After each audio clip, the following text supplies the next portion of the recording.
Hello， 大家好，我是小雪，欢迎观看本期的小众养生。抽烟不仅浪费钱，还给身体带来了很大的影响，从而导致现在抽烟越来越年轻化。而如果身体出现这3种情况，表明你的肺部受损严重。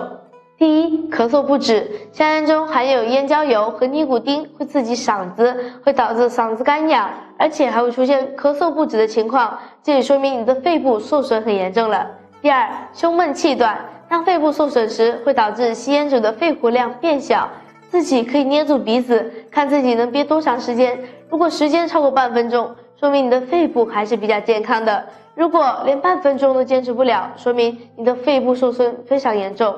第三，干呕，香烟中的尼古丁长时间对喉咙造成刺激，如果你早上刷牙时出现干呕的情况，就要及时的戒烟了，避免损伤到肺部。那么老烟民们如何去养肺润肺呢？第一，运动健肺，中医建议日常可以多做扩胸运动，尽量扩张胸部，然后用腹部带动来呼吸，从而可以增加肺活量。第二，喝茶法，推荐一道清肺排毒的茶，将胖大海、罗汉果、蒲公英根、百合、菊花、枸杞等材料科学搭配在一起，放入杯中，加入热水，焖泡5分钟即可。其中胖大海具有清宣肺气的作用，能够改善肺热咳嗽，而罗汉果具有化痰止咳、清肺利咽、善清肺热的效果。每天喝1杯，给肺洗洗澡，你的肺也会越来越好。好了，本期视频结束了。